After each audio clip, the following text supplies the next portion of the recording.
You guys, we are moving in less than 2 weeks. It's kind of came out of nowhere.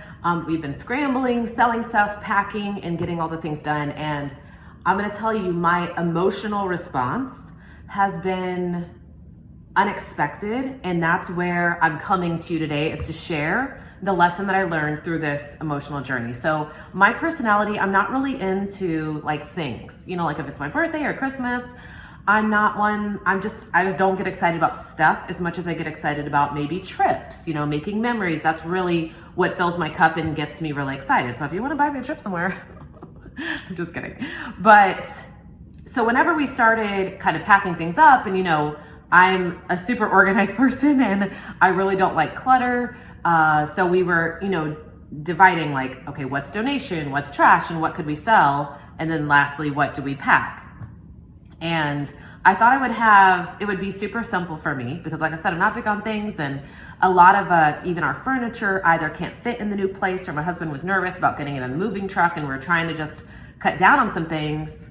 And once again, I'm like, it's gonna be no big deal for me. Next thing you know, I'm like crying my eyes out. And I was trying to figure out like, what is going on? Maybe I care about things more than I realize, which is fine. And if that's your thing, that's fine. But I didn't believe it to be me. So I was confused. Like, did I change? And all of a sudden I really am into this stuff, or what is going on? And that's when I realized a really valuable lesson that I wanted to come on here and share. And I realized that especially over the last year or two, right? Where there's all of this chaos and things going on that we are, dealing with. And just chaos is really the best word. Everything was going on so crazily that the peace and the comfort I had was in the certainty of my environment.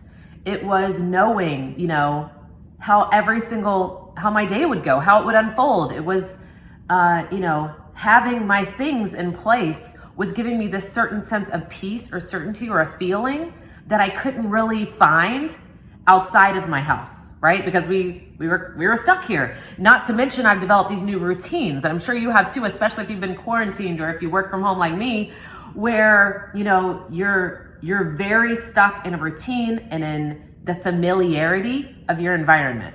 And that's actually what brings me some peace and comfort in a really chaotic time.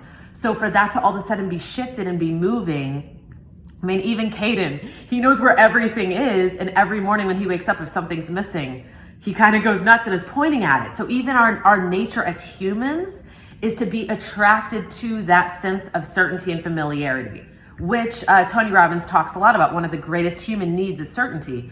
So I started recognizing, like, this is my certainty. This is where I'm feeling like, okay, everything is gonna be okay because I have this certain thing in line. But, so then it's like, well, should I not move? Should I not go? We're moving near the grandparents. We are potentially getting this new job opportunity for my husband as well, a business opportunity. Should we not do those things because it would be uncertain and unfamiliar and obviously bring a level of discomfort to our lives?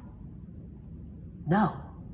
It's like my favorite movie, one of my favorite movies, The Greatest Showman, P.T. Barnum says, comfort is the enemy of progress. So while this feels super uncomfortable and chaotic and not what I want to do, right? I'm like feeling this resistance of like, no.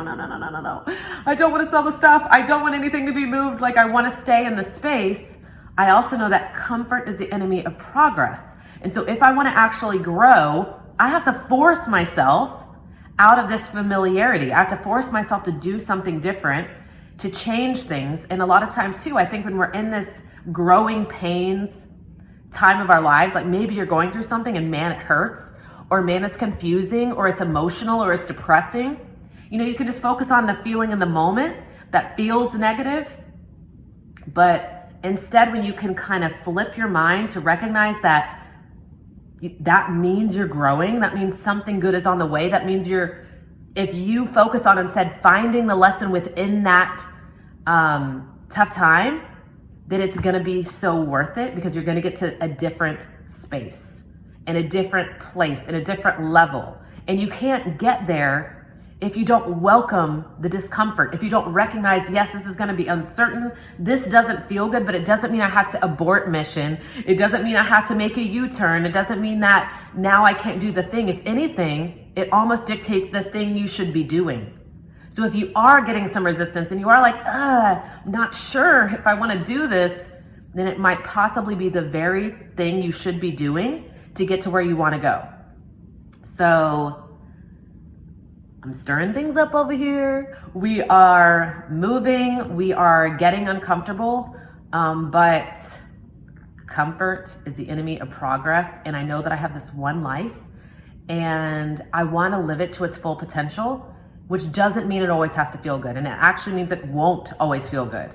So that's my challenge to you. If you're in a hard time, congratulations. Because literally you have something great on the horizon. And if you are so good and so comfortable and so certain and everything's so familiar and you know exactly who your friends are, you know exactly what you do on Tuesdays, you know everything is laid out, I challenge you to maybe throw something in the mix that's gonna force you to level up in your thinking, in your actions, in your routine, in who you are, because that's how you're gonna get to the next level. And I know we are all capable of amazing things. And that's my challenge for you. So if you're up for it, let me know. I'd love to hear about it. And I hope that you are having a great week. See you guys later. Maybe from Tennessee.